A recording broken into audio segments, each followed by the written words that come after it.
Hello दोस्तों, कैसे हैं आप सब? स्वागत है आप सभी का कॉमिक वर्ल्ड 2.0 पर। तो चलिए दोस्तों, शुरू करते हैं अनिल मोहन जी द्वारा लिखित देवराज चौहान सीरीज का नॉवेल सबसे बड़ा हत्यारा का दूसरा भाग। अगला दृश्य। अगले दिन सुबह मेवाराम चंदानी आया। उसने देवराज चौहान को जयकिशन लोटिया के बंगले से होटल तक की सड़क का नक्शा और लोटिया के होटल में ऑफिस के बारे में नक्शे सहित पूरी जानकारी कागज़ पर उतारी हुई दी। इसके साथ ही चंदानी अपने 20 आदमियों के बारे में भी बता गया कि उन्होंने लोटिया को कहाँ कहाँ से उधेड़ा है। सुनने के पश्चात देवराज चौहान ने तसल्ली भरे अंदाज में सिर हिलाया। चंदानी वापस चला गया तो वह नक्शों को ध्यानपूर्वक देखने लगा। अगला दृश्य। जयकिशन लोटिया ने ठीक 10:30 बजे ऑफिस में कदम रखा। उसके चेहरे पर हल्का सा तनाव भरा हुआ था। आंखों से क्रोध की लहरें स्पष्ट चमकती नजर आ रही थीं। आगे बढ़कर वह टेबल के पार पड़ी कुर्सी पर बैठा और सिगरेट सुलगाकर छोटे छोटे कश सोच भरी मुद्रा में लेने लगा। 2 मिनट के पश्चात पाल खन्ना ने भीतर प्रवेश किया। उसके चेहरे पर भी उकड़ेपन के भाव नाच रहे थे। हाथ में फाइल पकड़ी हुई थी। उसने फाइल खोली और एक बड़ा सा कागज़ निकालकर टेबल पर रख दिया। उस कागज़ पर बड़े बड़े अक्षरों में देवराज चौहान छपा था। पाल खन्ना फाइल टेबल पर रखने लगा तो जयकिशन लोटिया बोला, पढ़कर सुनाओ। जी।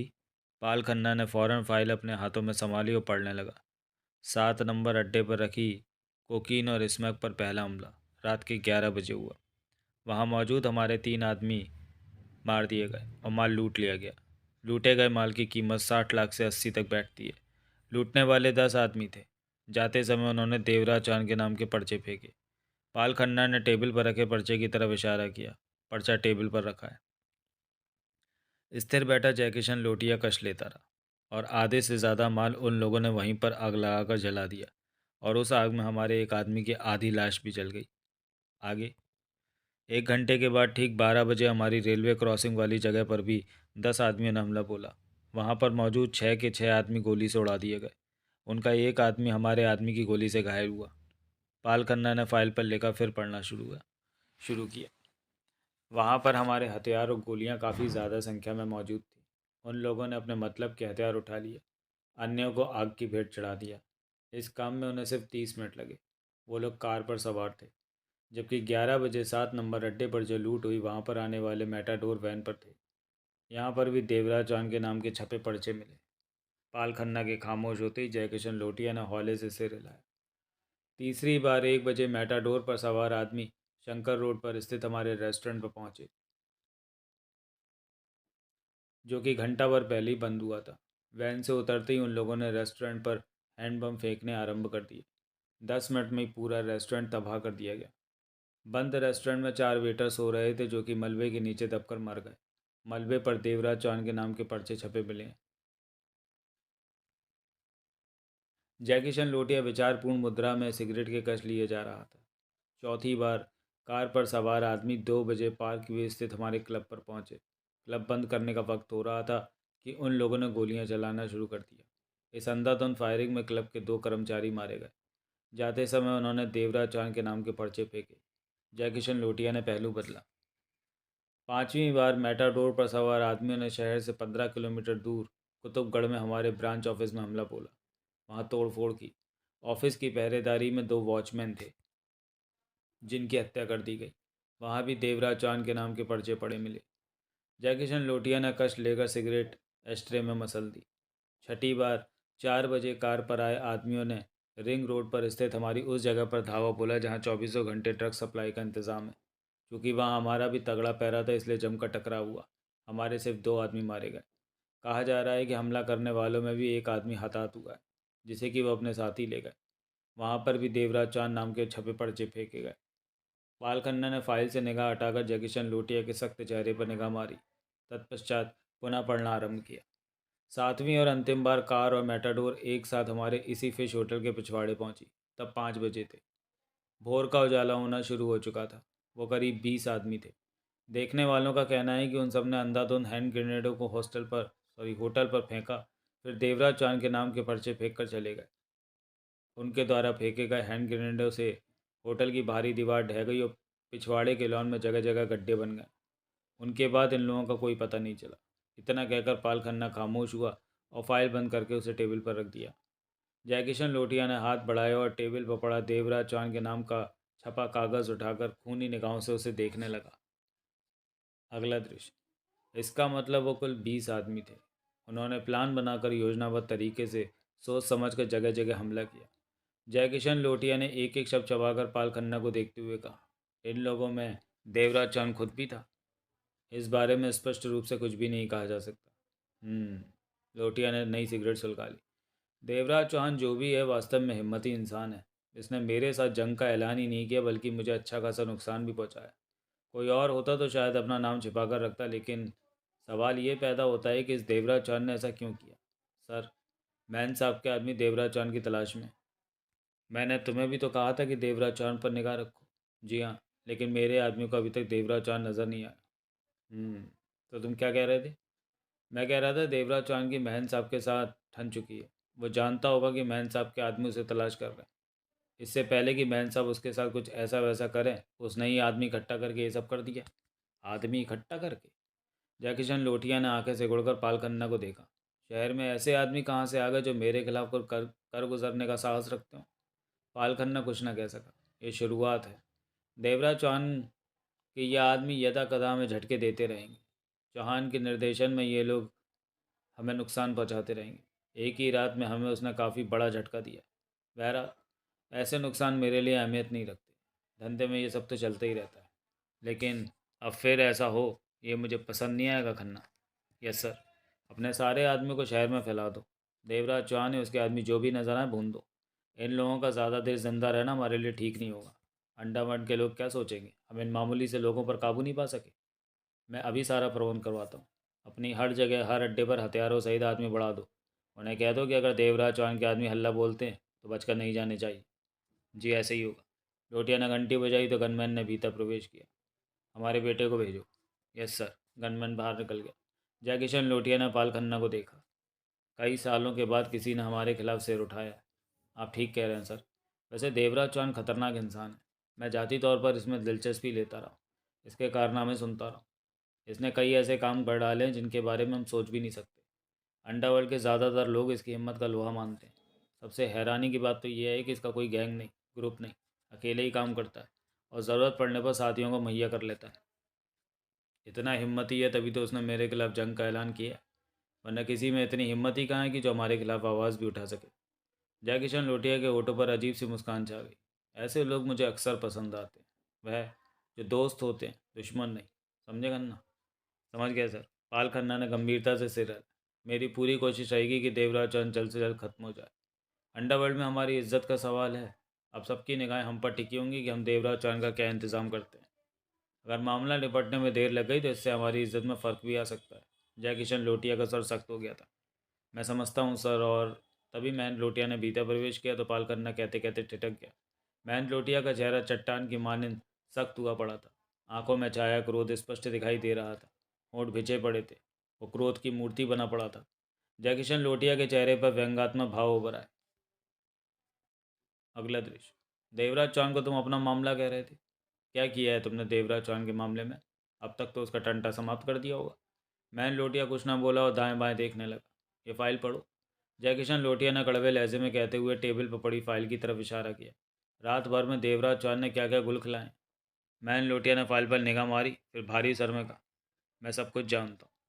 देवराज चौहान ने बस तगड़ा झटका दिया है। अंडरवर्ल्ड की निगाह अब हम पर है कि हम देवराज चौहान का क्या इंतज़ाम करते हैं। जयकिशन लोटिया ने सख्त स्वर में कहा, मैं इस कमीने की बोटी बोटी कर दूंगा। महंत पागल हाथी सा लगने लगा था। बोलते ज़्यादा और काम कम करते हो। जयकिशन लोटिया ने उसे घूरा।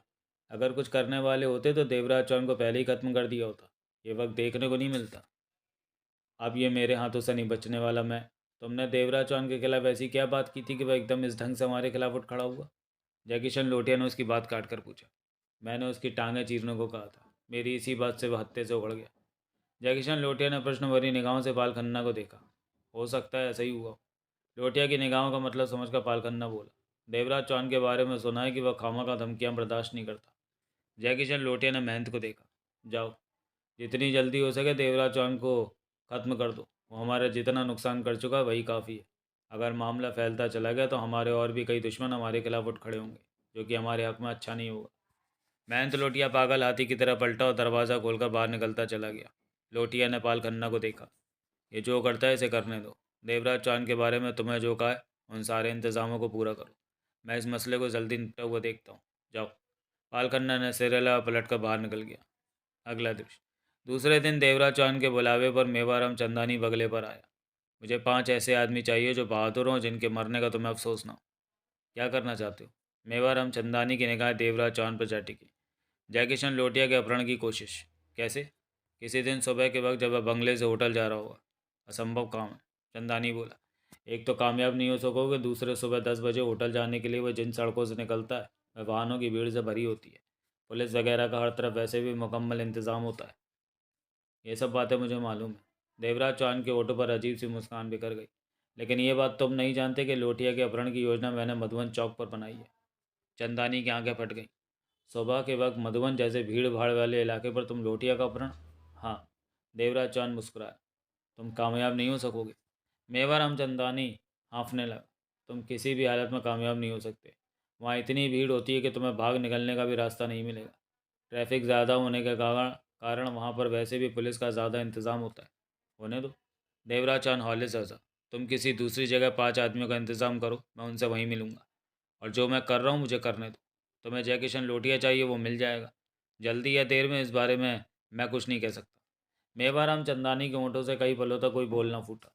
ये काम तुम कहीं और भी कर सकते हो। ऐसे कई रास्ते हैं जहाँ पर भीड़ भाड़ कम होती है। मधुबन चौक पर यह काम ना करो। चंदानी बेचैनी भरे स्वर में क्या उठा। मुझे ये काम मधुबन चौक पर ही करना है चंदानी। देवराज चौहान एक एक शब्द चबाकर बोला। बीच की बात तुम नहीं समझोगे। दोपहर तक इत्तला कर देना कि वो 5 आदमी मुझे कहाँ मिलेंगे। मैं वहीं जाकर उनसे बात कर लूँगा। उसे समझाने की नाकाम चेष्टा के पश्चात चंदानी वापस चला गया। कुछ देर बाद जगमोहन ने भीतर प्रवेश किया। उसके चेहरे पर अजीब से भाव छाए हुए थे। हाथ में पोस्टर जैसा कागज़ था, जिसे देखते ही लगता था कि उसे किसी दीवार से उखाड़ा गया। जगमोहन ने पोस्टर सीधा किया। उस पर मोटे मोटे अक्षरों में छपा था, देवराज चौहान से सुजान सिंह मिलना चाहता है। अगला दृश्य। सुजान सिंह मुझसे मिलना चाहता है? देवराज चौहान के होंठों से निकला। उसकी हैरानी से भरी निगाह अभी तक जगमोहन के हाथ में पोस्टर पर टिकी हुई थी। हाँ। जगमोहन ने आगे बढ़कर पोस्टर एक तरफ रखा और बैठता हुआ बोला, ये सुजान सिंह वही सुजान सिंह है जिसकी अंडरवर्ल्ड में चलती है, जो खुद को जय किशन लोटिया से ज़्यादा ताकतवर समझता है, जो बरसों से लोटिया का दुश्मन बना बैठा है।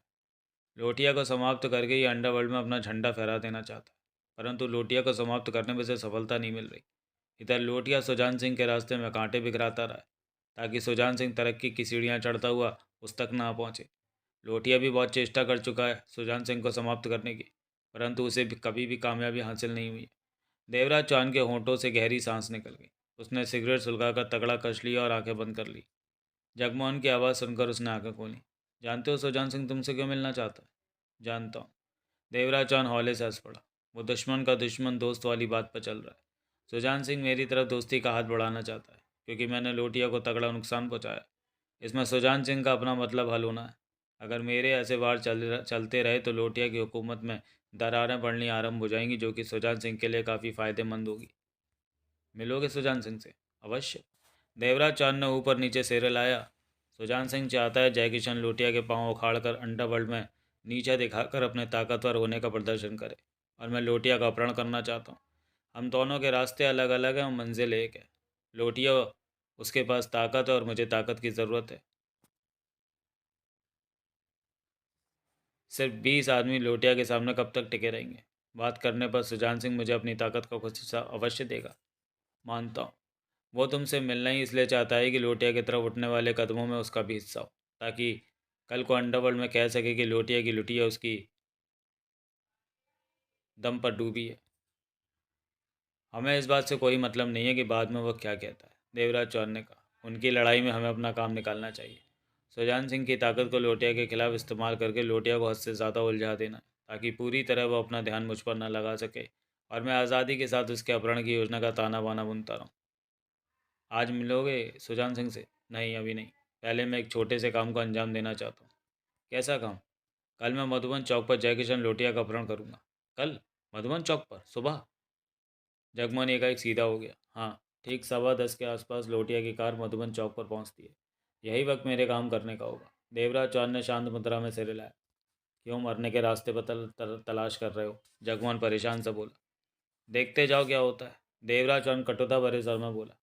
मधुबन चौक जैसे भीड़ भाड़ वाले इलाके पर मैं ये सब करके लोटिये को अपनी हौसला बुलंदी का परिचय देना चाहता हूँ। मैं जानता हूँ ऐसी जगह पर सफल होने के चांसेस कम है, फिर भी कोशिश करके देख लेने में क्या अर्ज है। अगर सफल ना हुआ तो अभी कोई फ़र्क नहीं पड़ता। मेरी इस हरकत पर लोटिया बौखला उठेगा। वो तो कभी सपने में भी ना सोच सका होगा कि मधुबन चौक जैसी जगह पर भी ऐसा कुछ करने की चेष्टा की जा सकती है। हड़बड़ाहट में वो अपनी सुरक्षा का प्रबंध और भी करेगा। जब इंसान अपनी सुरक्षा के प्रबंध ज़्यादा करने लगे तो खामियां पैदा होना शुरू हो जाती हैं, क्योंकि मेरी निगाह में उसने इस समय अपनी सुरक्षा का जो इंतज़ाम कर रखा है उसमें कोई खास खामी नहीं है। अजीब बात कर रहे हो तुम। उस समय मेरे साथ चंदानी के दिए 5 आदमी मेरे साथ होंगे, देवराज चौहान बोला। तुम मधुबन चौक से आधा किलोमीटर दूर कार लेकर खड़े हो गए। भागने के लिए? हाँ, नाकामयाब होने की हालत में भागना ही पड़ेगा।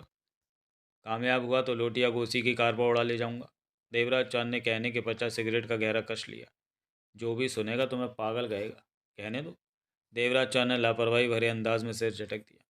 दोपहर को चंदानी का फ़ोन आया और एक फ्लैट का पता बताकर उसने कहा कि इस जगह पर 5 आदमी उसका इंतज़ार कर रहे हैं। देवराज चौहान चंदानी के बताए फ्लैट पर रवाना हो गया। अगला दृश्य। सुजान सिंह मौके का फ़ायदा उठाने जा रहा है, पाल खन्ना भिजे होठों से बोला। टेबल पर दीवार से उतारा गया सुजान सिंह का पोस्टर पड़ा था। जय किशन लोटिया खूनी निगाहों से पोस्टर को घूरे जा रहा था। आवाज़ सुनकर उसने पाल खन्ना को देखा। सुजान सिंह के लिए सुनहरा अवसर है। देवराज चौहान हमारे खिलाफ पहले से ही है, बिफरा हुआ सांड बना बैठा है।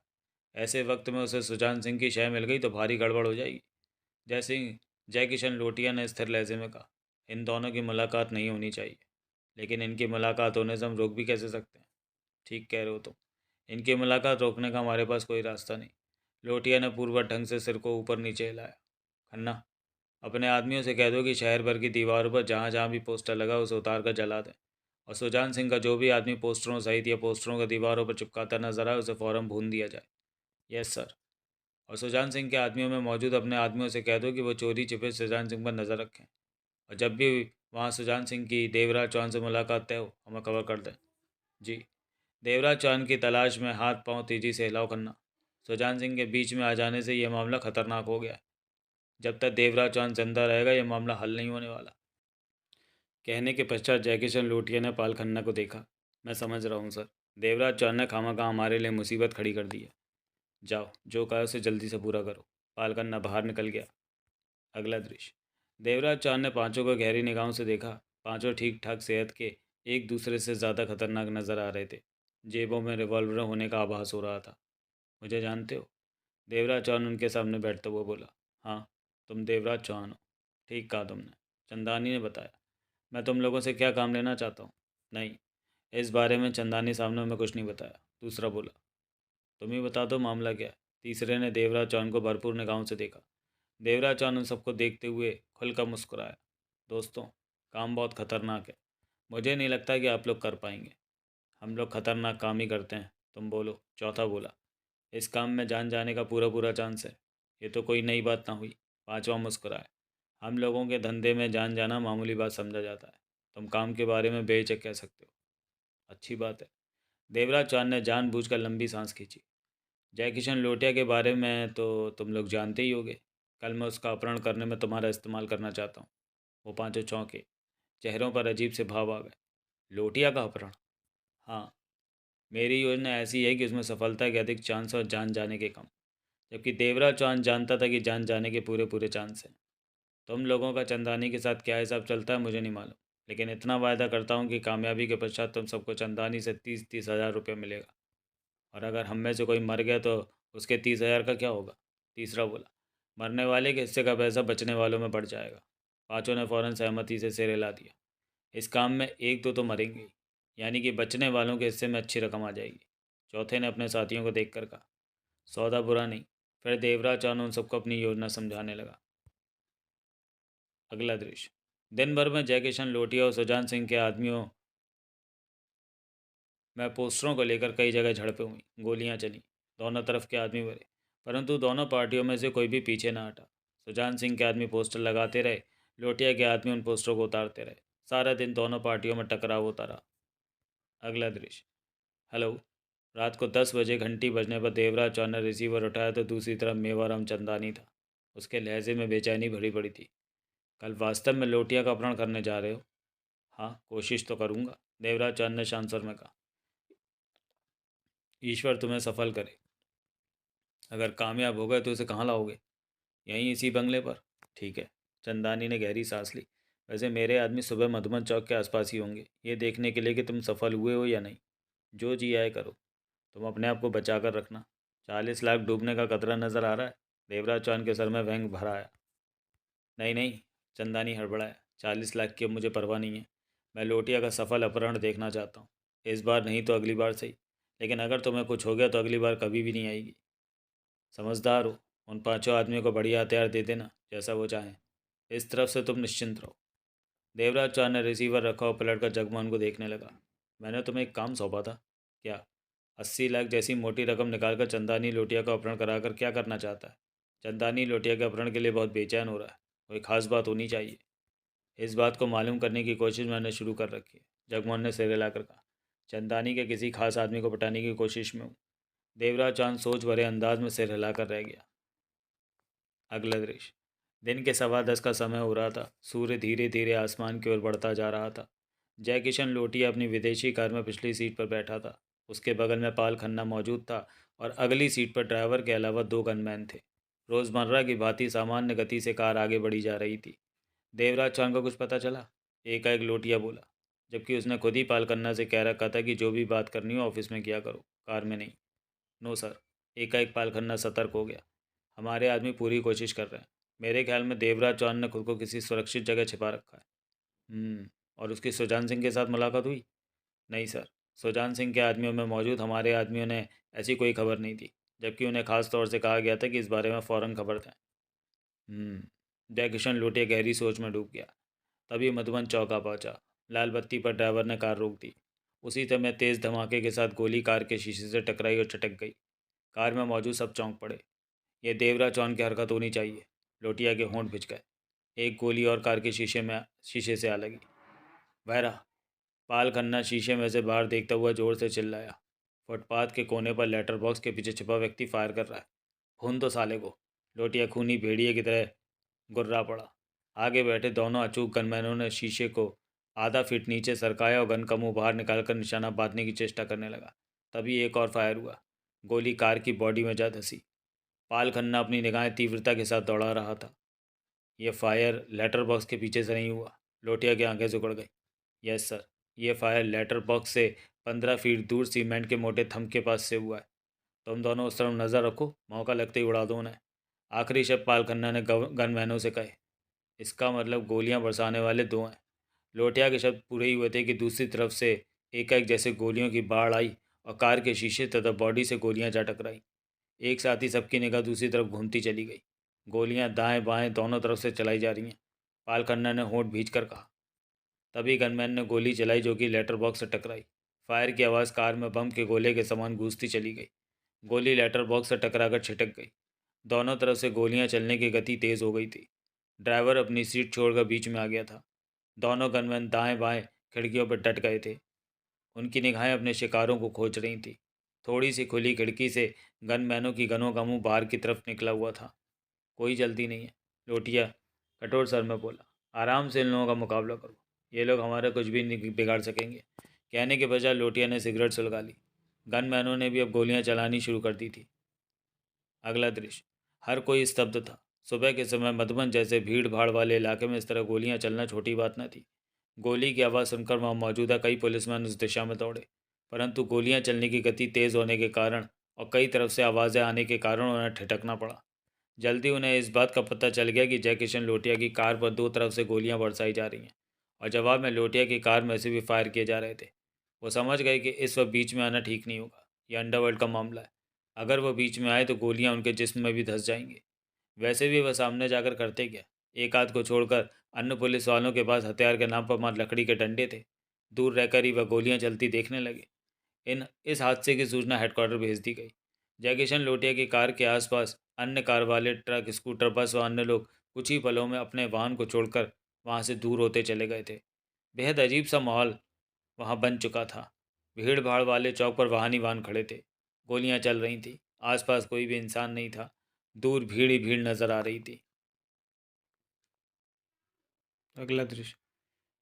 5 में से 4 को देवराज चौहान ने दो दो करके गनों सहित दाएं बाएं भेज दिया था। फिर योजना के मुताबिक दोनों ने गोलियां चलानी शुरू कर दी थी। जैसा कि देवराज चौहान का विचार था, गोलियां चलनी आरंभ होते ही ट्रैफिक जाम हो जाएगा और जैकी चैन लोटिया की कार आगे नहीं बढ़ सकेगी। और हुआ भी ऐसे ही। फिर देखते ही देखते लोग अपने वाहन वहीं छोड़कर वहां से दूर हटते चले गए। पांचवा, जिसका नाम अवतार सिंह था, वह उसके बगल में ही खड़ा था। दोनों लोटिया की कार से 50 गज दूर थे।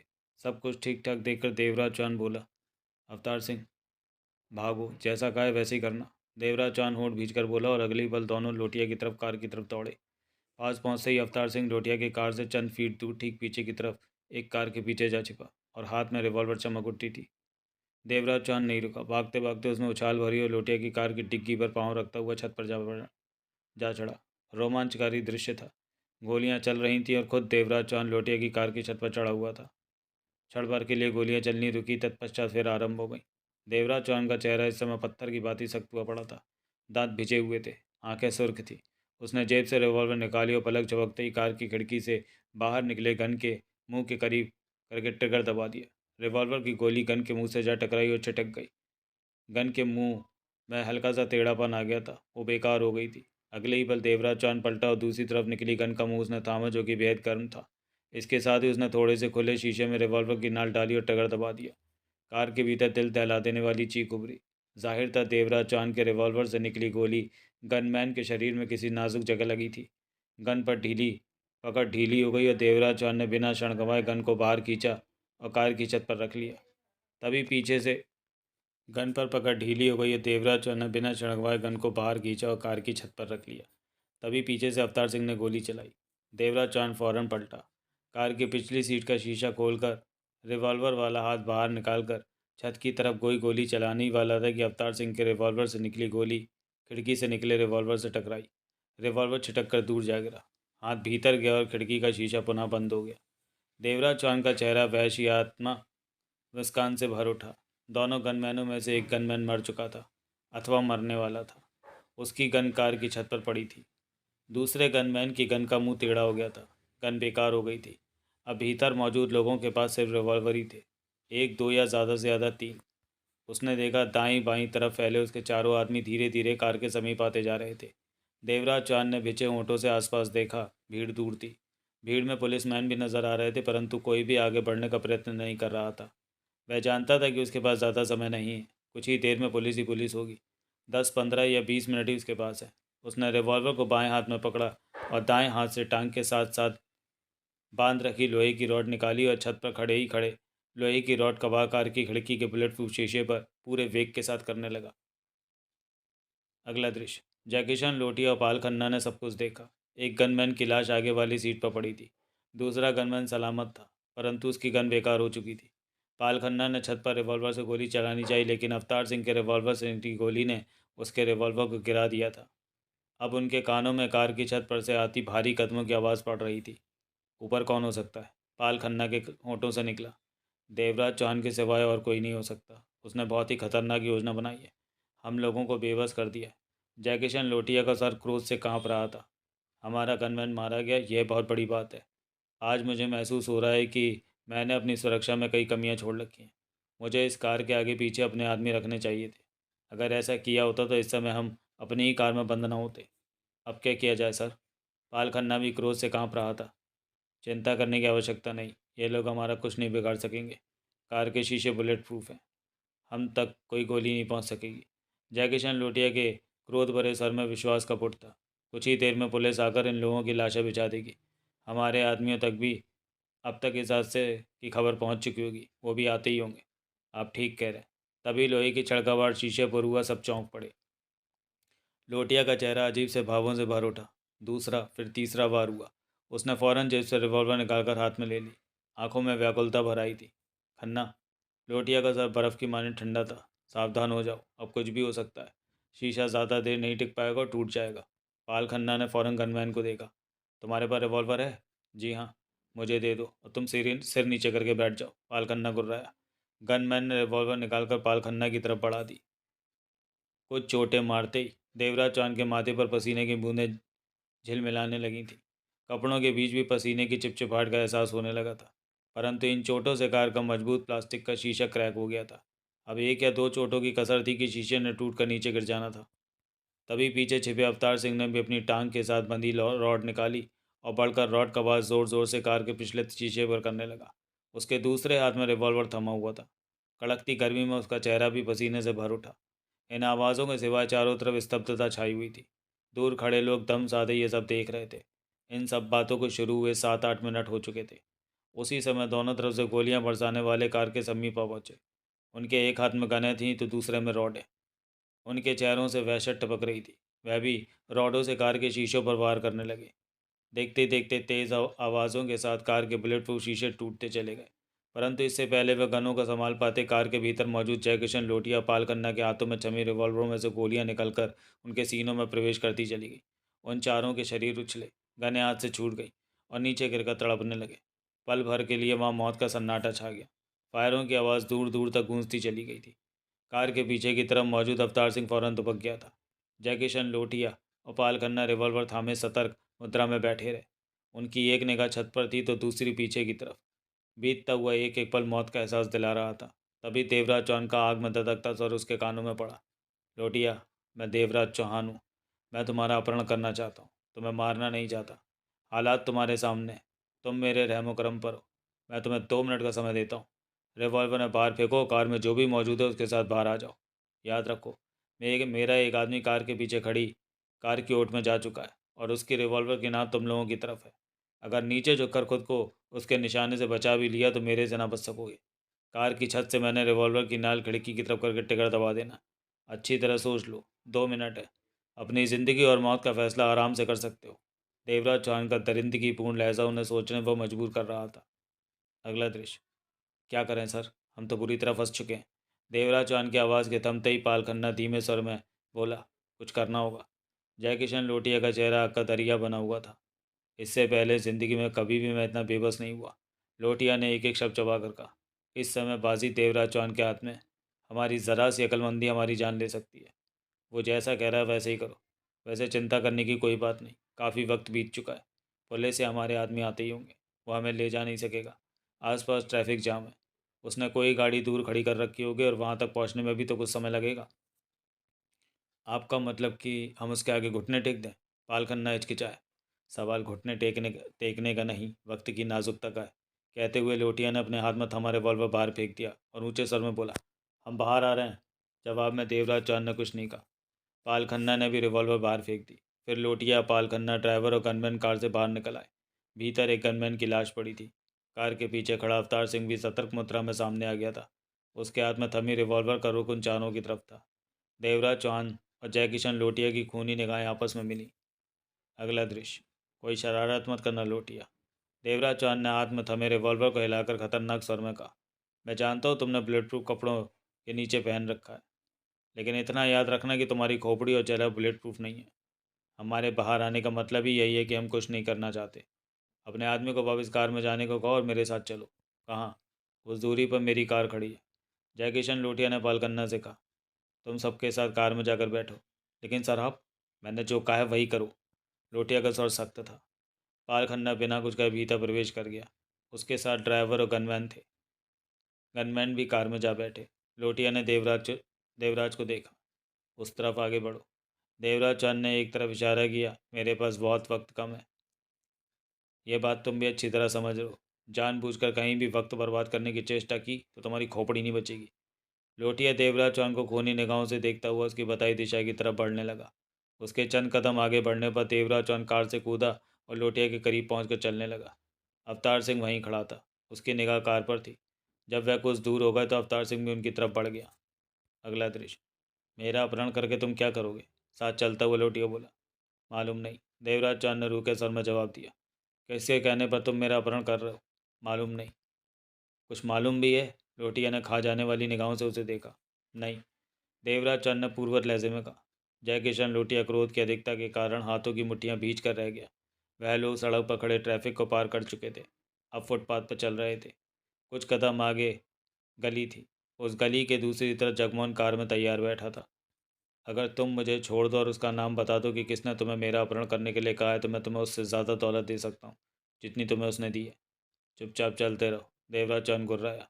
जय किशन लोटिया के दांत सख्ती से भिज गए। सामने गली। देवराज चौहान के कहने पर लोटिया के कदम गली की तरफ मुड़ गए। लोग हजारों की संख्या में दृश्य देख रहे थे। कोई हक्का बक्का हैरान था कि एक अकेले इंसान ने अपने प्लान के दम पर सबको बेबस कर दिया था। जय किशन लोटिया जैसा खतरनाक वहशी इंसान देवराज चौहान के इशारे पर चलने को मजबूर था। तभी सारा इलाका पुलिस सायरनों से गूंज उठा। देवराज चौहान और अवतार सिंह एकाएक सतर्क हो गए। कोई शरारत मत करना। देवराज चौहान ने तुरंत उसे चेतावनी दी। यह मत समझना कि पुलिस वाले तुम्हें बचा लेंगे।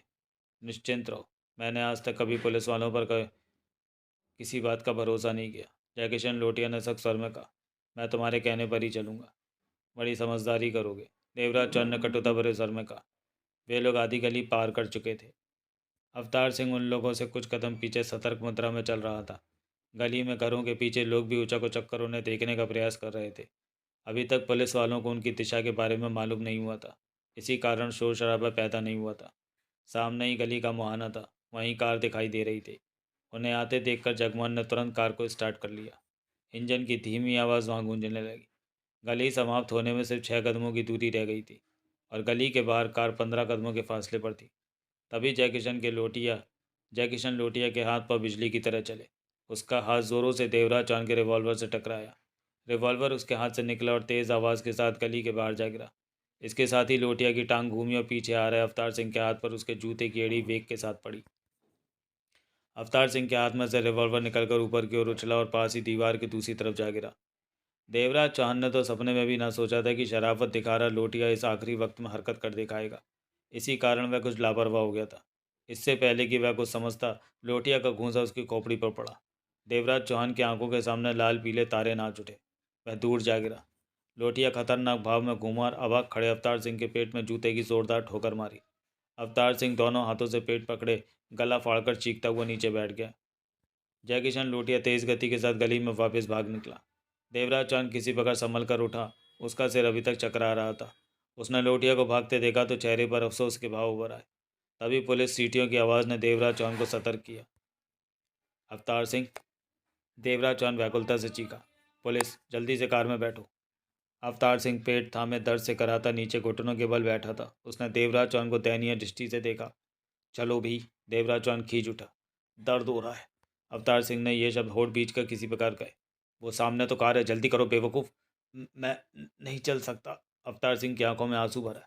होठ पीछे देवराज चौहान आगे बढ़ा। उसने जल्दी से नीचे पड़े अवतार सिंह को पकड़कर किसी प्रकार कंधे पर डाला।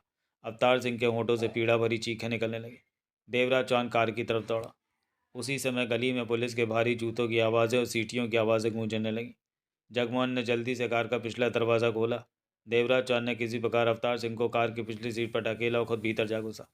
अभी दरवाज़ा भी बंद नहीं हुआ था कि जगमोहन ने कार आगे बढ़ा दी। तभी फायरों की आवाज़ें गूंजी। कई गोलियां कार की बॉडी से जा टकराईं। कार अंधाधुंध तूफानी गति से आगे बढ़ती चली गई। कईयों की भयपूर्ण निगाहें कार पर थीं। जगमोहन। देवराज दरवाज़ा बंद करके आवता हुआ बोला। संभल कर, कोई कार का पीछा न कर सके। जगमोहन ने कोई जवाब न दिया। उसके होंठ सख्ती के साथ बिछे हुए थे। अगला दृश्य। जयकिशन लोटिया ने बहुत नाजुक मौके पर झटका दिया। दोपहर का समय था। देवराज चौहान और जगमोहन बंगले के ड्राइंग रूम में आमने सामने बैठे थे। वह आखिरी वक्त था। पुलिस आ चुकी थी और फैलती जा रही थी। उसने मेरे व अवतार सिंह के हाथों में मौजूद रिवॉल्वरों पर हमला किया और भाग निकला। तब उसके पीछे भी नहीं भागा जा सकता था। उसके पीछे भागने का मतलब था पुलिस की गिरफ्त में फंस जाना। इतना ही वक्त था हमारे पास कि दो में से एक काम ही हो सकता था। या तो हम लोटिया को पकड़ते या खुद को पुलिस की गिरफ्त से बचाते। जगमोहन ओट पीछे देवराज चौहान को देखे जा रहा था। खैर जो भी हो, लोटिया का इस तरह हाथ में आकर फिसल जाना बहुत बुरा हुआ। जगमोहन ने कुड़ते हुए क्रोध भरे स्वर में कहा। जब तुम लोटिया को कार की तरफ ला रहे थे तो मैं सोच रहा था कुछ ही घंटों में चंदानी से बाकी 40 लाख भी मिल जाएंगे, लेकिन सब कुछ मिट्टी में मिल गया। लोटिया अब हद से ज़्यादा सावधान हो जाएगा। मैं नहीं समझता कि वो हत्थे चढ़ेगा। देर सवेर में वह हत्थे अवश्य चढ़ेगा। जगमोहन गलत सोच रहे हो। जगमोहन ने मुंह बनाया। एक बार बदकिस्मती से वो तुम्हारे फंदे में फंस गया, ये जुदा बात है।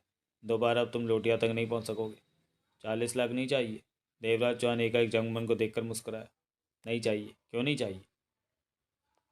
देवराज चौहान एकाएक एक जगमोहन को देखकर मुस्कुराया। तो फिर तुम कैसे कह सकते हो कि मैं लोटिया तक नहीं पहुंच पाऊंगा? वो तो मैं मजाक कर रहा था। शक पकाया ऐसा जगमोहन जल्दी से बोले। लोटिया तक नहीं पहुंचा जा सकता, ये जुदा बात है। उस तक पहुंचने की कोशिश तो की जा सकती है, शायद कामयाब हो जाए। अब तुमने समझदारी की बात की है, देवराज चौहान वाले से ऐसा। एक तरफ तुम नहीं सोच रहे, देवराज चौहान, एकाएक जगमोहन गंभीरता से बोला। हम लोगों ने जाने कितने बड़े बड़े अपराध किए आज तक, परंतु पुलिस हमारे खिलाफ कभी भी सबूत नहीं पा सकी, जबकि वह सब कुछ जानती थी। और आज, आज पुलिस ने ही नहीं, तुम्हें हजारों गवाहों ने सरेआम कार की छत पर रिवॉल्वर लिए खड़े देखा। इसके साथ ही तुमने उन सबके सामने लोटिया के गनमैन को शूट कर दिया, उसकी हत्या की। देवराज चौहान ने जगमोहन को देखा, फिर सिगरेट सुलगाने में व्यस्त हो गए। मैं जानता हूँ कि बहुत बड़ा जुर्म मैंने हजारों गवाहों के सामने किया, देवराज चौहान कष्ट लेकर बोला। एक यही बात मुझे खल रही है, जबकि लोटिया का बच निकलना भी मेरे लिए परेशानी का कारण नहीं है। मेरा पहचान लिया जाना बहुत बुरा हुआ। पुलिस ने अब तक जोर शोर के साथ तुम्हारी तलाश शुरू कर दी होगी, जानता हूँ। और लोटिया कर क्या रहा होगा वो? देवराज चौहान के चेहरे पर अजब अजीब सी मुस्कान सिमट आई। वो तो इस बात का फैसला करने में लगा होगा कि मुझे कैसे मौत दी जाए, और उसकी ये ख्वाहिश कभी भी पूरी नहीं होगी। भगवान ही जाने आने वाले वक्त में क्या होना है। जगमोहन ने गहरी सांस ली। अवतार सिंह की क्या हालत है? पहले से बेहतर है। जब यहाँ पहुँचा तो बेचारी की बहुत बुरी हालत थी। लोटिया ने जूते की ठोकर इस कदर खतरनाक अंदाज में मारी थी कि बेचारे का सांस लेने ही कठिन हो रहा था। तुम अवतार सिंह का ध्यान रखो, देवराज चौहान ने सिर हिलाकर कहा। मैं कुछ देर लोटिया के बारे में सोचना चाहता हूँ। लोटिया का ख्याल होगा कि अब कुछ समय के लिए मैं चुप करके बैठ जाऊंगा, जबकि मैं तुरंत हरकत में आना चाहता हूँ। लोटिया के अपहरण के लिए? हाँ। हे भगवान! जगमोहन के होठों से गहरी सांस निकल गई। अगला दृश्य। अंधेरा होने के पश्चात शाम 8 बजे मेवाराम चंदानी बंगले पर पहुंचा। उसके चेहरे पर अजीब से भाव छाए हुए थे। वह खुश भी था और परेशान भी। भीतर आकर वह देवराज चौहान के करीब पहुंचा और उसे घूरने लगा। देवराज चौहान ने उसे देखा, परंतु कहा कुछ नहीं। पास बैठे जगमोहन ने अजीब सी निगाहों से चंदानी को देखा। क्या देख रहे हो? जगमोहन के होंठों से निकला। सुबह जो कुछ भी हुआ मैं भी वहाँ मौजूद था। मैंने अपनी आंखों से सब कुछ देखा। लंबी सांस लेते हुए चंदानी बैठ गया। तुम्हारी हौसला बुलंदी देखकर मैं अभी तक हैरान हुआ पड़ा हूँ। सरेआम तुमने जो किया वो कोई दूसरा नहीं कर सकता था। देवराज चौहान कुछ नहीं बोला। तुम तो उसे गली में ले गए थे, वो 2 रिवॉल्वरों के साए में था, फिर कैसे बच निकला? देवराज चौहान ने उसे लोटिया के बचने के बारे में बताया। मैं तो समझा था लोटिया हाथ में ही आ गया। चंदानी ने दुख भरी गहरी सांस ली। लेकिन कुछ ही क्षणों बाद जब उसे गली से निकलकर भागते देखा तो मेरा हार्ट फेल होते होते बचा। अभी अपना हार्ट फेल मत कर बैठना, जगमोहन ने मुंह बिगाड़ कर कहा। बाकी के 40 लाख मैं देकर ही मरना। चंदानी उसकी बात पर ध्यान न देकर बोला। ये सुनहरा मौका था, ये सुनहरा मौका तो हाथ से निकल गया। अब अब क्या करोगे? सोचा जाएगा इस बारे में, तुम मस्त रहो, देवराज चौहान लापरवाही से बोला। अच्छा अच्छा। चंदानी ने जल्दी से गर्दन हिलाई। 4 तो मर गए, 5वें का क्या हुआ? वो भीतर है। लोटिया ने जूते की तगड़ी ठोकर उसके पेट में मारी है। पेट में दर्द हो रहा है, पहले से ठीक है। 1-2 दिन तक पूरा ठीक हो जाएगा। तुम उसे 1.5 लाख रुपया दे देना। क्यों? चंदानी के माथे पर बल पड़ गए। मैं उन 5 से बढ़िया काम लेना चाहता था, इसलिए काम के बाद उन्हें 30-30 हज़ार दिलवाने का वायदा किया था। जो मर जाएगा उसका 30 हज़ार बाकियों में बढ़ जाएगा। चारों के मरने के कारण उन सबके हिस्से का पैसा भी उसे मिलना चाहिए, यानी कि कुल 1.5 लाख हुआ। ठीक है। चंदानी ने देवराज चौहान को देखकर सिर हिलाया। 1.5 लाख उसे मिल जाएगा। तुम्हारे 4 आदमी मारे गए, देवराज चौहान बोला। उन चारों से इस बात को जाना जा सकता है कि उनके पीछे तुम्हारा हाथ है। लोटिया की निगाह तुम पर भी टिक सकती है। कुछ नहीं होगा, उन लोगों से मेरा सीधा संबंध नहीं है। ये बाहर के आदमी थे और इन्हें मैंने मोटे किराए पर हासिल किया था। इस बारे में कोई नहीं जानता। चंदानी ने तसल्ली भरे सर में कहा और उठ खड़ा हुआ। मैं चलता हूँ, मुझे कहीं पहुँचना है। कोई ख़ास बात हो तो मुझे खबर कर देना। देवराज चौहान के सिर हिलाने पर चंदानी चला गया। अगला दृश्य। सुजान सिंह को नंबर मिलाओ जगमोहन, मैं उससे बात करना चाहता हूँ। जगमोहन आगे बढ़ा और रिसीवर उठाकर नंबर डायल करने लगा। कुछ ही पल में संबंध बन गया। सुजान सिंह लाइन पर नहीं था। मिनट भर इंतजार के पश्चात सुजान सिंह लाइन पर आ गया था। जगमोहन ने देवराज चौहान की तरफ रिसीवर बढ़ाया। लो बात करो, सुजान सिंह है। तुम नहीं जानते देवराज चौहान तुमने क्या कर डाला है। सुजान सिंह का प्रसन्नता से भरा भारी सर उसके कानों में पड़ रहा था। अगर सामने होता तो खुशी से नाचता दिखाई देता। अगर तुम मेरे सामने होते तो मैं तुम्हें इतनी ज़ोर से गले लगाता कि बस पूछो मत।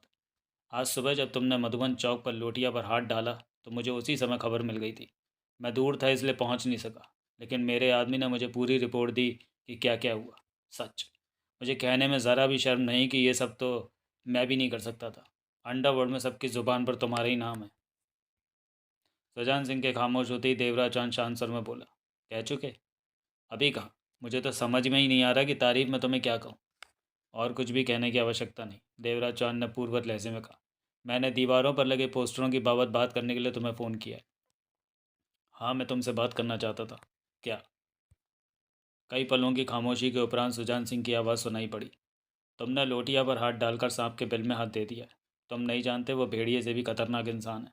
वो तुम्हें किसी भी हाल में छोड़ेगा नहीं। उससे निपटने के लिए काफ़ी ताकत चाहिए। अगर चाहो तो मैं तुम्हारी सहायता कर सकता हूँ। खुलकर कहो। लड़ोगे तुम और फौज मेरी होगी। लोटिया से मुकाबला बराबर का ना सही, 19-20 का ही सही। तुम्हारे इस मामले में क्या दिलचस्पी है?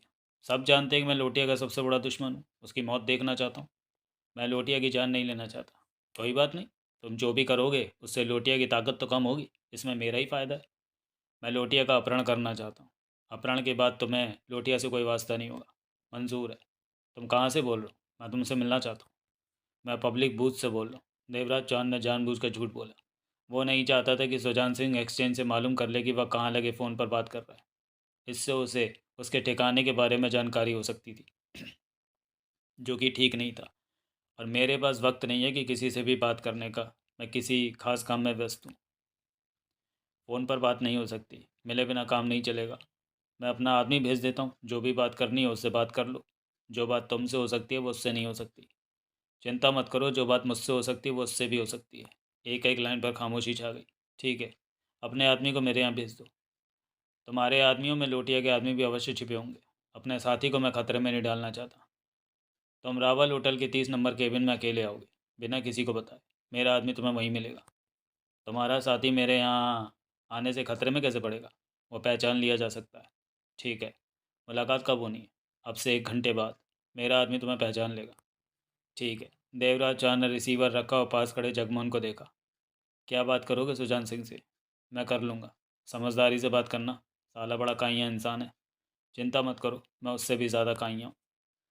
अगला दृश्य। सुजान सिंह ने केबिन का पर्दा उठाया तो कुर्सी पर बैठे जगमोहन ने गर्दन घुमाकर उसे देखा। 50 वर्षीय सुजान सिंह पतला सा सूखा सा व्यक्ति था। एक बार की उसे देखकर कोई नहीं कह सकता था कि यही सुजान सिंह अंडरवर्ल्ड की बादशाहत हासिल करने का दम रखता है। आ जाओ, जगमोहन ने शांत स्वर में कहा। तुम? मुझे देवराज चौहान ने भेजा है और मैं तुम्हारा ही इंतज़ार कर रहा हूँ। सुजान सिंह ने अपने सूखे से बदन पर लटक रहा सफारी सूट की कमीज़ को ठीक करने का प्रयत्न करते हुए भीतर कदम रखा। क्या नाम है तुम्हारा? सुजान सिंह उसके सामने कुर्सी पर जा बैठा। नाम छोड़ो, काम की बात करो। मुझे देवराज चौहान के पास जल्दी पहुंचना है। अगर तुम्हारा मामला ना होता तो मैं कभी ना आता। तुम अकेले आओ या अकेला आयो? कहो, क्या कहना चाहते हो? जगमोहन ने पहलू बदला। सुजान सिंह ने उसे देखा, फिर सिगरेट सुलगा कर बोला, जय किशन लोटिया के खिलाफ मैं देवराज चौहान को सहायता देना चाहता हूँ। ये तो बहुत अच्छी बात है सुजान सिंह जी, लेकिन दिक्कत यह है कि हमारी योजना में लोटिया को जितना झटका देना ज़रूरी था वो तो हम दे ही चुके हैं। क्या मतलब? मतलब कि हमारा मेन मकसद लोटिया का अपहरण करना है। लोटिया के आदमियों को मारना, उसे माली नुकसान पहुंचाना नहीं। नहीं। तो फिर पहले ऐसा क्यों किया? कहा ना, योजना के मुताबिक जितना करना था हम कर चुके। हैरानी की बात है, लोटिया को अपने पीछे डलवाकर अब लड़ाई से भाग रहे हो? जगमोहन के जवाब पर सुजान सिंह बेचैन हो उठा था। हम भाग नहीं रहे, बल्कि अपने बढ़ने की दिशा बदल दी है। जगमोहन ने लापरवाही से कहा। वैसे हमारा मकसद सिर्फ लोटिया का अपहरण है, ना कि लोटिया को माली नुकसान पहुंचाना। जो कुछ भी हमने किया वो लोटिया को झटका देने की नीयत से किया। देवराज चांद से तो आश्चर्यजनक बात हुई थी, सॉरी आशाजनक बात हुई थी। तुम्हें समझने में गलती हुई होगी, ऐसा कुछ नहीं था। सुजान सिंह ने पहली बार जगमोहन को ध्यानपूर्वक देखा। इसका मतलब हमारे मिलने का कोई फ़ायदा नहीं हुआ? फ़ायदा हो सकता है, जगमोहन अर्थपूर्ण स्वर में बोला, अगर तुम मेरी एक बात का जवाब दे दो। क्या? हमारे वारों से लोटिया कमज़ोर हो जाएगा। उसकी कमज़ोरी का तुम फ़ायदा उठाकर अंडरवर्ल्ड से लोटिया को खदेड़ दोगे और खुद अंडरवर्ल्ड के ऊंचे सिंहासन पर जा बैठोगे। ये सब तो तुम्हारे हक में हुआ। तुम फ़ायदा उठा गए, हमें क्या मिला? सुजान सिंह ने गहरी निगाहों से उसे देखा। तुम क्या चाहते हो? सुजान सिंह उलझे स्वर में बोला। कितना देते हो? बोलो। वैसे तो कीमत ज़्यादा होनी चाहिए, क्योंकि बाद में सारा फ़ायदा तुम नहीं उठाना है। क्योंकि अपने आदमियों की सहायता दे रहे हो, इसलिए मामूली सी रकम से ही काम चल जाएगा। वो मामूली रकम कितनी है? सिर्फ 30 लाख। मंजूर है, रकम तुम्हें मिल जाएगी। सुजान सिंह ने तुरंत सिर हिला दिया। मिल नहीं जाएगी, कल मिल जानी चाहिए, इसी जगह पर, दोपहर 1 बजे। सुजान सिंह ने सिर हिला दिया। बदले में देवराज चौहान क्या करेगा? 2 काम, एक अपने लिए, एक तुम्हारे लिए। जयकिशन लोटिया का अपहरण उसने अपने लिए करना है और लोटिया की मशीनरी को वो तुम्हारे लिए कमज़ोर बनाएगा। ठीक है, यहाँ तक कि हमारी बात पूरी हुई। कल दोपहर 1 बजे इसी केबिन में मेरा आदमी 30 लाख रुपया दे जाएगा। जगमोहन का दिल ज़ोर से धड़कने लगा। 30 लाख का जैकपॉट उसने बैठे बैठे ही मार लिया था। अब एक बात का जवाब तो दे दो। क्या देवराज चौहान लोटिया का अपहरण किसके लिए करना चाहता है? किसके लिए मतलब? जगमोहन के माथे पर बल पड़ गए। लोटिया का अपहरण देवराज चौहान किसके कहने पर कर रहा है? किसी के लिए नहीं, अपने लिए कर रहा है। मेहनत से उसकी खुंदक हो गई थी। सुजान सिंह के होठों पर बचकाना मुस्कान उभर आई। बेटे, मुझे बेवकूफ़ समझते हो क्या? नहीं तो, जगमोहन हड़बड़ाया। फिर झूठ क्यों बोल रहे हो? इसलिए कि मैं किसी भी कीमत पर इस बात का उत्तर सच में नहीं दे सकता। तो साफ कह दो ना, झूठ बोलने की क्या ज़रूरत है? सुजान सिंह मुस्कुराया। फिर कभी ऐसी बात हुई तो ध्यान रखूंगा। जगमोहन उठ खड़ा हुआ। मैं चलता हूँ। कल दोपहर 1 बजे 30 लाख लेने आ जाऊंगा यहीं पर। एक बात और सुनते जाओ। सुजान सिंह बराबर मुस्कुराया जा रहा था। ये 30 लाख तुम लोग खामा खा मुझसे झाड़ रहे हो, क्योंकि मैं अच्छी तरह जानता हूँ लोटिया से सही प्रकार से टकराने की तुम लोगों को सहायता की ज़रूरत से ज़्यादा आवश्यकता है। सुजान सिंह की बात सुनकर जगमोहन सक पका उठा। तो फिर 30 लाख क्यों रहे? 30 लाख क्यों दे रहे हो? इसलिए कि मैं इस काम में बाधा डलता नहीं देखना चाहता। मेरे लिए 30 लाख मामूली से रकम है। मैं सिर्फ लोटिया का बिस्तर गोल होता देखना चाहता हूँ।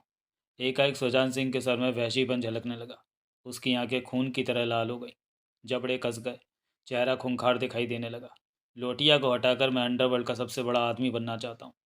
लोटिया का बिस्तरा तो गोली समझो। अपहरण के बाद लोटिया के साथ क्या सलूक होगा? जगमोहन ने सुजान सिंह की आंखों में झाँका, फिर स्थिर लहजे में बोला। ये तो वही जाने जो अपहरण अपहरण करा रहा है। कल 1 बजे मैं यहाँ पहुँच जाऊँगा। कहने के पश्चात जगमोहन केबिन से बाहर निकल गया। अगला दृश्य। सुजान सिंह से भी 30 लाख झाड़ने का प्रबंध कर लिया। पूरी बात सुनने के पश्चात देवराज चांद ने हौले से हंसकर कहा, मैंने मौके की नज़ाकत देखकर ही ऐसा किया है। जगमोहन ने देवराज चांद का हंसी में साथ दिया। मैं जानता था माल देने से वो मना नहीं करेगा। अलबत्ता 30 का 20 कराने की चेष्टा करेगा और मैं थोड़ी सी आना करने के बाद भी हाँ कर दूंगा। लेकिन उसने ऐसा कुछ नहीं किया। अब हमारे पास 70 लाख हो गए। 40 अभी चंदानी से लेना, यानी कि 1 करोड़ 10 लाख। हे भगवान, इतने पैसे का हम क्या करेंगे? जगमोहन का गला सूखने लगा। अभी मुंह मत संवारो। देवराज चौहान मुस्कुराया। पहले चंदानी से 40 लाख लेने के हकदार तो बन जाओ।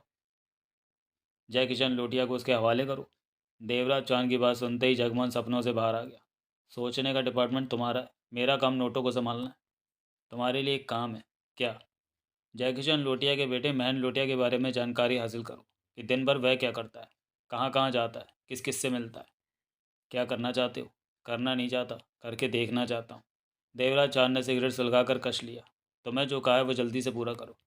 जगमन कई पलों तक देवराज चौहान को देखता रहा। यूँ आंखें फाड़ फाड़ कर मुझे क्या देख रहे हो? देवराज चौहान ने मुंह बिगाड़ा। महंत लोटिया को उठाने की सोच रहे हो? हाँ। देवराज चौहान मुस्कुराया। तुम क्या सोचते हो? लोटिया बेटे के मुंह में खुद को हमारे हवाले कर देगा? यकीन के साथ कुछ नहीं कह सकता, सिर्फ कोशिश करके देखना चाहता हूँ। देवराज चौहान ने विचार भरी निगाहों से उसे देखा। इस बारे में तुम्हारा क्या ख्याल है? पक्के तौर पर कुछ नहीं कह सकता। ये तो इस बात पर निर्भर करता है कि लोटिया अपने बेटे को कितना चाहता है। जगमोहन ने गहरी सांस लेकर जवाब दिया। अगला दृश्य। शाम को 6 बजे जगमोहन बंगले पर पहुंचा। 30 लाख मिले? देवराज चौहान उसे देखते ही बोला। हाँ, ठिकाने लगाए आया हूँ। सुजान सिंह खुद आया था? नहीं, उसका खास आदमी अमृत लाल आया था। कह रहा था सुजान सिंह तुमसे बात करना चाहता है। मैंने 5 बजे का टाइम दिया था, अब 6 बज रहे हैं।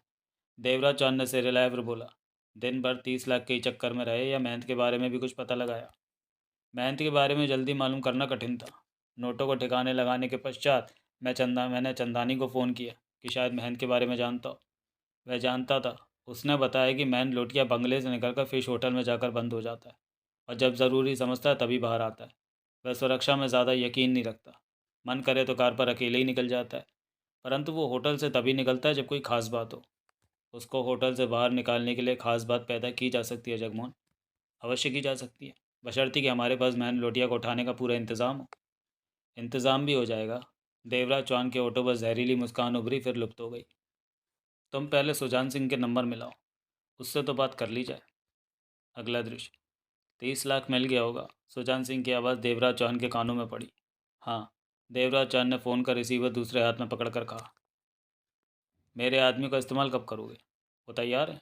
मेरे आदमी हमेशा तैयार ही रहते हैं। बोलो, कब सेवा में हाजिर करूँ? हाजिर करने की तुम फिक्र मत करो। मेरे नाम के पर्चे छपवा कर उन्हें दे दो और मुझे बता दो कि वह कहाँ पर होंगे। कहाँ मिलेंगे? मैं या मेरा आदमी आकर उन्हें निर्देश दे जाएगा कि उन्हें क्या क्या करना है। तुम कब मिलोगे मुझे? हमारे मिले बिना ही काम चल जाएगा। असल मुद्दा काम हो जाने का है, जो कि हो जाएगा। फिर भी मिलने की ज़रूरत महसूस हुई तो बता दूंगा। पता अभी बता दूं कि मेरे आदमी कहाँ मिलेंगे? बता दो, कभी भी ज़रूरत पड़ सकती है। सुजान सिंह ने पता बता दिया। ठीक है, अपने आदमियों से कहना हर समय तैयार रहें। जल्दी उनसे काम लिया जाएगा। जल्दी कब?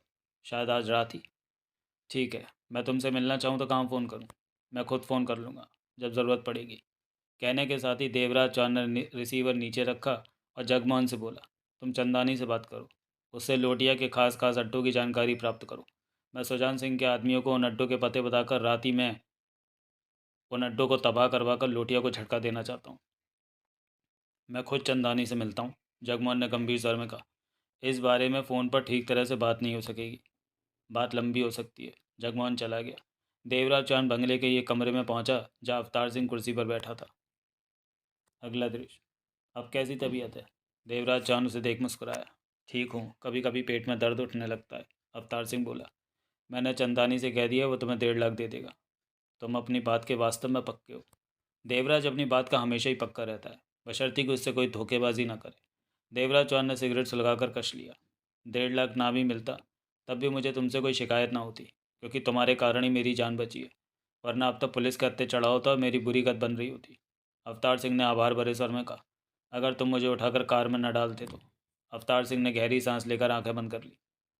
अब कब तक तैयार हो जाओगे? काम के लिए? हाँ। अभी लोटिया का अपहरण कहाँ हुआ है? देवराज चौहान मुस्कुराया। रात भर और आराम करके सुबह तक मुझे ठीक हुआ ही समझो। अच्छी बात है। कल शायद महन लोटिया को उठाना पड़े। इस काम को तुम करोगे? महंत को? तुम तो जैकिशन लोटिया। हाँ। हाँ, जैकिशन लोटिया को ही उठाना है। बड़ा हाथ मारने से पहले छोटे मोटे हाथ तो मारने ही पड़ते हैं। कोई खास बात है इसलिए महंत को उठाने की सोची है? अवतार सिंह सिर हिलाकर बोला। कहाँ से उठाना उसे? इस बारे में अभी तय नहीं हुआ, ये कल ही तय होगा। अगला दृश्य। हेलो। महंत लोटिया की आवाज़ अवतार सिंह के कानों में पड़ी। अवतार सिंह ने रिसीवर पकड़े एक निगाह सामने बैठे देवराज चौहान ने जगमोहन पर मारी और बोला, महंत बोल रहा है? महंत लोटिया? हाँ। मैं तुमसे ही बात करना चाहता था। पहले बता तू कौन बोल रहा है? अवतार सिंह। कौन अवतार सिंह? महंत लोटिया के सर में घुर्राहट भरी पड़ी थी। इस कौन का जवाब तुम्हें आगे होने वाली बातचीत में मिलेगा। बोल, क्या बात करनी है तुझे? देवराज चौहान तो तुम्हें चाहिए होगा। चाहिए? मैं साले की टांगें चीर दूंगा अगर मेरे हाथ पड़ जाए तो। तुम्हारे हाथ पड़वा दूंगा। तुम जानते हो देवराज चौहान कहाँ है? महंत लोटिया जैसे चिल्ला ही पड़ा। बिल्कुल जानता हूँ, तभी तो तुझे फ़ोन किया है। जल्दी बता, कहाँ है वो हरामज़ादा? आज मैंने उस साले की टांगें ना चीर दी तो मेरा नाम महन लोटिया नहीं। बोल, बोल कहाँ है वो कुत्ता? जवाब में अवतार सिंह हौले से हंसा। ऐसे कैसे बता दूँ? तो फिर कैसे बोलेगा? महन लोटिया किसी पागल हाथी की भांति चिंगाड़ उठा। बात यह है महंत लोटिया, अवतार सिंह ललचाए स्वर में बोला, मैं छोटा सा चोर हूँ। चोरी करने पहुंचा तो देखा वहां देवराज चौहान जैसा महारथी डेरा जमाए बैठा। उल्टे पाँव में वापस लौट आया। मेरा चोरी का प्रोग्राम सारा का सारा धरा रह गया। फिर मुझे ध्यान आया कि देवराज चौहान तुम लोगों का दुश्मन बना बैठा है और तुम लोगों को उसकी तलाश है। सोचा देवराज चौहान के बारे में बताकर तुम लोगों से ही कुछ मिल जाएगा। अरे तू बोल, तुझे क्या चाहिए? देवराज चौहान के बारे में बताने वाले को मैं आज की तारीख में माला माल कर दूंगा। कितना मांगता है? महन साहब, छोटा सा मामूली सा चोर हूँ, सिर्फ 1 लाख मिल जाए तो। 1 लाख तेरा? पता कहाँ है वो कुत्ता? तुम लाख मुझे दो, मैं बता दूंगा कि देवराज चौहान किस जगह पर है। आजा आजा, मेरे पास आजा। तेरा लाख तैयार रखा है मेरे पास, जल्दी आ। देवराज की टांगें चीरने के बाद 2 लाख तेरे को और भी दूंगा। ये तो आपकी सर्रा नवाजी है, लेकिन महन साहब, मैं चाहता हूँ आप मुझे कहीं बाहर मिलें। मैं आपके पास आकर किसी भी तरह का खतरा मोल नहीं लेना चाहता। देवराज चौहान के आदमी को इस बात की खबर न मिल जाए कि तू चोर है या चूहा जो इस तरह घबरा रहा है। खैर, बोल कहाँ मिलेगा तू?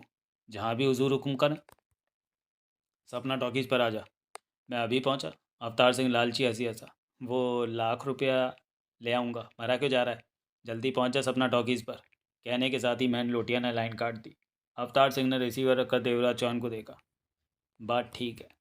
हाँ, इस समय सुबह के 10 बज रहे हैं। 12 बजे तक तो मैन लोटिया को लेकर यहीं आ जाओगे। आते समय उसकी आंखों पर पट्टी बांध लेना।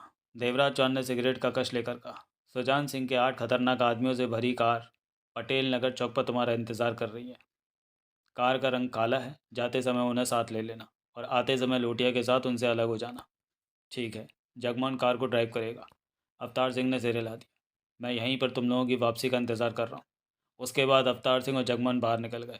उनके निकलने के 5 मिनट पश्चात देवराज चौहान जल्दी से उठा और बाहर निकलता चला गया। अगला दृश्य।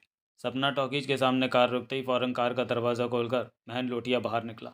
वह इस प्रकार सांस ले रहा था जैसे कोई घायल शेर तड़पता हुआ धीरे धीरे गुर्रा रहा हो। उसकी निगाहें तेज़ी के साथ आसपास दौड़ने लगीं। करण सिंह के साथ दो और कार से निकले और उसके पास आ पहुँचे। सपना टॉकीज भीड़ भाड़ वाला इलाका था। लोग आ जा रहे थे। उसे हम पहचानेंगे कैसे? करण सिंह महन लोटिया से बोला। उल्लू के पट्टे से इस बारे में कोई बात नहीं हुई। महन लोटिया के दांत बिज गए। साला चोर है, मुझे जानता होगा, मेरे पास आता ही होगा। उन सबकी निगाहें चारों तरफ घूम रही थी। तभी एक तरफ से निकलकर अवतार सिंह उनके पास जा पहुंचा।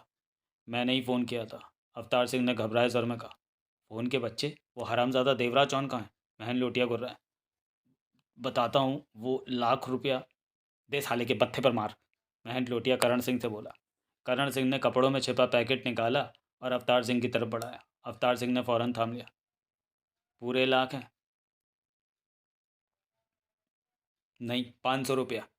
महन लोटिया खूंखार स्वर में बोला। साले चोर की औलाद, पूरे लाख है? घटिया काम करता हो, घटिया ही सोच है तेरी। बोल अब। इस थोड़े से वक्त में सबकी निगाह अवतार सिंह पर ही थी।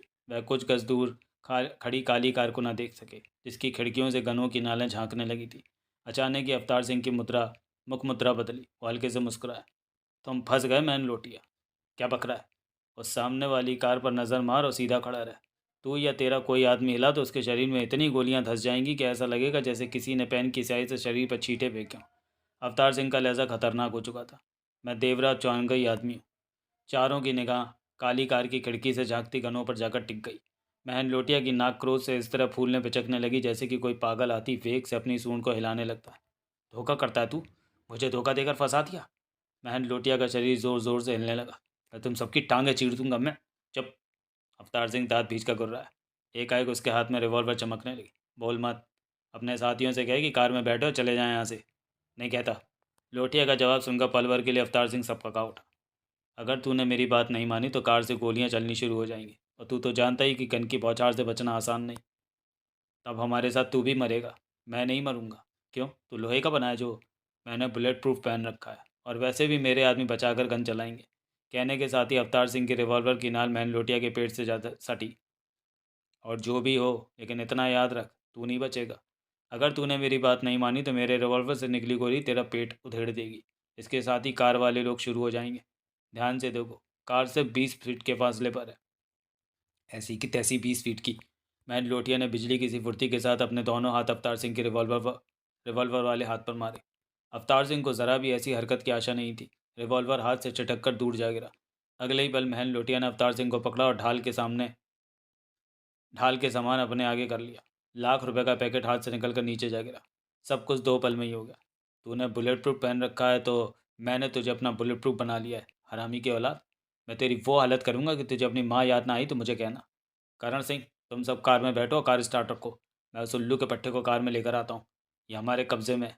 वो लोग गोली नहीं चलाएंगे। अड्डे पर चलकर इसकी ठोका बजाई करेंगे। जल्दी कर। करण सिंह आगे बढ़ा और कार का दरवाज़ा खोलकर भीतर जा बैठा। पास खड़े दोनों आदमियों में से एक सड़क पर पड़ा 1,00,000 का पैकेट उठाने के लिए नीचे झुका। तभी कार से गन गरजी और पैकेट उठाने वाले का शरीर गोलियों से छलनी हो गया। वह चीख कर उछला और नीचे गिरकर तड़पने लगा। फायरिंग की आवाज़ चारों तरफ गूंज उठी। राह चलते लोग सहम कर पीछे हटते चले गए। पल भर में ही वहाँ दहशत का आलम छा गया। महन लोटिया के हाथ में रिवॉल्वर चमक उठा। खूनी निगाहें कार पर जा टिकी। पास खड़ा दूसरा आदमी लोटिया के ओट में हो गया। मेरे पीछे क्या घुसा जा रहा है? कार में जा। महन लोटिया अपने आदमी पर गुर्राया। साहब, वो घबराए स्वर में बोला, कार 6 फीट दूर है। मैं कार तक जाने की चेष्टा करूंगा तो वो लोग गोलियां चला देंगे। ऐसी स्थिति भी नहीं है कि उनसे निपटा जाए। वो कार में छिपे बैठे हैं। हमें उनसे निपटना भी नहीं है। महंत गुर्रा है। साले लड़ने मरने को तैयार होकर आए हैं और हम बिना तैयारी के। इसे साथ लेकर निकल चलना ही ठीक है हमारे लिए। फिर वो अवतार सिंह से बोला, चल धीरे धीरे हमारी कार की तरफ खिसक। लोटिया, अवतार सिंह सुलगते स्वर में बोला, मैं यहाँ से 1 इंच भी नहीं हिलूंगा। चाहो तो बेशक मुझे गोली मार दो, लेकिन याद रख, मुझे गोली मारने की देर होगी कि तेरे जिस्म में असंख्य गोलियां धसी होंगी। मेरे आदमी सिर्फ इसलिए अभी तक खामोश है कि तूने मुझे ढाल बना रखा है। तो तू कार तक नहीं चलेगा? नहीं। साले क्यों बेमौत मरना चाहता है? महंत लोटिया गुर्रा है। मैं नहीं, तू मरना चाहता है। इधर तूने मुझे गोली मारी, उधर तू भी गया। तेरी ज़बरदस्ती भी काम नहीं आने वाली। मैं कार की तरफ किसी भी कीमत पर नहीं बढ़ूंगा। अवतार सिंह हद से ज़्यादा दिलेरी से काम ले रहा था, जबकि उसके चेहरे पर पसीना बहना आरंभ हो गया था। उसे भय था कि महन लोटिया जैसा पागल इंसान कहीं वास्तव में उसे गोली न मार दे। मनी मन वह सहमा हुआ सा था। अगला दृश्य। उनकी निगाहों में न आने की चेष्टा करता हुआ दूर हटकर खड़ा देवराज चौहान सब कुछ देख रहा था। जब उसने मामला अटकता देखा तो रिवॉल्वर वाली जेब में हाथ डालते हुए उनकी तरफ बढ़ा। लोगों की निगाहें महंत लोटिया, अवतार सिंह और काली कार से जागती गनों पर टिक चुकी थी। ऐसे भीड़ भाड़ वाले इलाके में ये सब ज़्यादा देर नहीं चलना था। कार की ड्राइविंग सीट पर बैठे करण सिंह की निगाहें महंत लोटिया पर थी कि वह कब कार में आता है। तभी उसे अपनी खोपड़ी पर डंडे लोहे का एहसास हुआ। करण सिंह ने गर्दन घुमानी चाहिए। थोड़ी सी गर्दन हिली कि देवराज चांद का कुर्राट बरस और उसके कानों में पड़ा। चुपचाप कार स्टार्ट कर और भाग जा। तुम। करण सिंह के ओटो से निकला। मैं आखिरी बार कह रहा हूँ, भाग जा। देवराज चौहान की आवाज़ में मौत के भाव झलकने लगे थे। नहीं तो मेरे रिवॉल्वर से निकली गोली तेरी खोपड़ी के चीथड़े उड़ा देगी। चल, जल्दी कर। करण सिंह के चेहरे पर सफ़ेदी झलकने लगी। उसने एक आंख तिरछी करके देवराज चौहान को, फिर खोपड़ी से सटी रिवॉल्वर की नाल को देखा। तत्पश्चात कार स्टार्ट की और गियर में डालकर कार आगे बढ़ा दी। अगले ही पल कार तेजी से आगे भाग निकली। कार आगे जाने की आवाज़ सुनकर मैन लोटिया ने गर्दन घुमाई। उसकी एक बाँ अवतार सिंह के शरीर के गिर्द लिपटी थी और दूसरे हाथ में थमी रिवॉल्वर अवतार सिंह के सिर से सटी हुई थी। गर्दन घुमाते ही लोटिया की निगाह देवराज चौहान पर पड़ी तो उसकी आंखें हैरानी से फैलती चली गईं। कदाचित उसे यकीन नहीं था कि देवराज चौहान इस कदर अचानक इतने पास आ पहुंचेगा। पहले ही पल उसकी आंखें क्रोध से लबालब अंगारों से भर गईं। परंतु देवराज चौहान ने उसे कुछ भी कर गुजरने का मौका न दिया। एक ही छलांग में वह महंत लोटिया के करीब था और हाथ में थमी रिवॉल्वर लोटिया की कमर से सट चुकी थी। लोटिया हक्का पक्का रह गया। लोग 3 तक गिनने को कहते हैं, लेकिन मैं सिर्फ 2 तक ही गिनूंगा। दरिंदगी भरे स्वर में कहते हुए देवराज चौहान ने रिवॉल्वर की नाल का दबाव महंत की कमर पर बढ़ाया। और इन 2 गिनने तक तूने अवतार सिंह को छोड़कर अपनी रिवॉल्वर नीचे गिरा देनी है, नहीं तो मैं अपने रिवॉल्वर की गोली तेरी कमर में घुसेड़ दूंगा। तुझे इतना तो मालूम है कि मर्द जब कहते हैं तो पूरा करके दिखाते हैं। अब मैं गिनने जा रहा हूँ। देवराज चौहान के शब्द पूरे होने से पहले ही लोटिया ने अवतार सिंह को छोड़ा और अपनी रिवॉल्वर नीचे फेंक दी। आज़ाद होते ही अवतार सिंह ने नीचे से रिवॉल्वर उठा ली। कार कहाँ है? देवराज चौहान पूर्वज सर में गुर्राया। यहीं है, अवतार सिंह ने कहते हुए निगाहें घुमाई। तब तक दूर खड़ा सब कुछ देख रहा जगमोहन कार को आगे बढ़ाता ले आया था। कार पास आकर रुकी। अवतार सिंह ने जल्दी से कार का दरवाज़ा खोला। देवराज चौहान मैन को धक्का देकर कार के पास लाया और खुले दरवाजे से भीतर ढकेल दिया। महंत के कार में जाते ही अवतार सिंह भी फौरन कार में घुसा और महंत पर चढ़ने वाले अंदाज में उससे सटकर बैठकर रिवॉल्वर उससे सटा दी। अगर तू रास्ते में नाचा तो तेरा इंजन फेल कर दूंगा हरामी। अवतार सिंह गुर्राया। देवराज चौहान ने कार का दरवाज़ा बंद किया और बोला, जगमोहन, दौड़ा ले कार को। कोई ठीक जगह रोककर इसकी आंखों पर पट्टी बांध लेना। अगले ही पल जगमोहन ने कार को तेज़ रफ्तार के साथ भगा दिया। देवराज चौहान पलटा और भैंस से कांपते महंत के साथी को देखकर गुर्राया। भाग। कहने की देर थी कि लड़खड़ाती टांगों से उसे जिधर का रास्ता दिखाई दिया भाग निकला। देवराज चौहान ने रिवॉल्वर जेब में डालकर काली कार की तरफ हाथ हिलाकर उसे जाने का इशारा किया। काली कार की खिड़की से झांकती कने अंदर हो गई और देखते ही देखते कार स्टार्ट होने के साथ ही आगे बढ़ गई। देवराज चौहान अपनी कार की तरफ दौड़ा। कुछ ही क्षणों में उसकी कार भी वहाँ खड़े लोगों की निगाहों से ओझल हो चुकी थी और सड़क के बीचों बीच पड़ी महंत लोटिया के आदमी की लाश चंद पलों पहले घटी खूनी घटना की गवाही देने को तत्पर थी। अगला दृश्य। महंत को कुर्सी से बांधा हुआ था। उसके हाथ पांव इस कदर सख्ती से बंधे हुए थे कि उन्हें खोल पाना भी कठिन था। वह बेबस सा बंधनों में जकड़ा सामने बैठे अवतार सिंह को देखे जा रहा था, जिसने कि रिवॉल्वर थाम रखी थी। दरवाज़ा खुला और देवराज चौहान के साथ जगमोहन ने भीतर प्रवेश किया। महंत और देवराज चौहान की आंखें टकराई। तुम तो मेरी टांगें चीरने वाले थे, देवराज चौहान ने मुस्कुराकर कहा। महंत उसे घूरता रहा, बोला कुछ नहीं। यहाँ आकर कैसा लग रहा है महंत? देवराज चौहान पुनः बोला। बहुत ही अजीब। महंत लोटिया गुर्राया, क्योंकि आज से पहले कभी भी मेरी ये हालत नहीं हुई। देख, सब कुछ नया है मेरे लिए। आज से पहले देवराज चौहान से तुम्हारा वास्ता नहीं पड़ा था, इसलिए ये हालत नहीं हुई थी, जो कि अब हो गई। अगर तुम मेरी टांगें चीरने को ना कहते तो ये सब ना होता। देवराज चौहान ने सिर हिलाकर कहा। मालूम नहीं तुम्हें मेरी बात का यकीन आएगा या नहीं, लेकिन सच ये है कि तुम्हारे बाप का अपहरण करने का मेरा कोई इरादा नहीं था।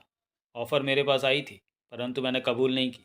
लेकिन तुम्हारी उल्टी हरकतों के कारण मुझे ऑफ़र कबूल करनी पड़ी और तुम्हारे बाप को उठाने की कोशिश भी करनी पड़ी। अफसोस कामयाब नहीं हुए, महंत कड़वे सर में बोला। ये बात तो जग जाहिर है कि मैं असफल हुआ हूँ। देवराज चौहान मुस्कुराया। अब मुझसे क्या चाहते हो? मुझे क्यों उठाया? तुम्हारे बाप का हत्थे चढ़ना कठिन हो रहा था। सोचा तुम्हें पकड़कर तुम्हारा सौदा जय किशन लोटिया से किया जाए। बेटे का मुँह बाप को सोचने पर मजबूर तो करेगा। महन लेटिया ने बेचैनी से पहलू बदला। ये तो औरतों वाला काम हो गया। औरतें ही ऐसे घटिया हथकंडे अपनाती हैं। मेरी निगाहों में ये मर्दाना काम है, देवराज चौहान मुस्कुराकर बोला। क्योंकि मैंने महन लोटिया जैसे खतरनाक इंसान को उठाया है, जो कि काफ़ी खतरनाक माना जाता है। अगर इस काम के लिए मैंने किसी औरत को उठाया होता तो तुम इसे घटिया काम कह सकते थे। मैं इसे मर्दों की लड़ाई नहीं मानता। तो क्या वो मर्दों की लड़ाई थी जब तू या तेरा कुत्ता 10-10 आदमी लेकर इसके सामने आ जाते थे? जगमोहन फट पड़ा। साला नामर्द हमें मर्दानगी सिखा रहा है। तो चलिए दोस्तों, वीडियो को यहीं समाप्त करते हैं और मिलते हैं सबसे बड़ा हत्यारे के तीसरे भाग में अगले वीडियो में। तब तक के लिए धन्यवाद।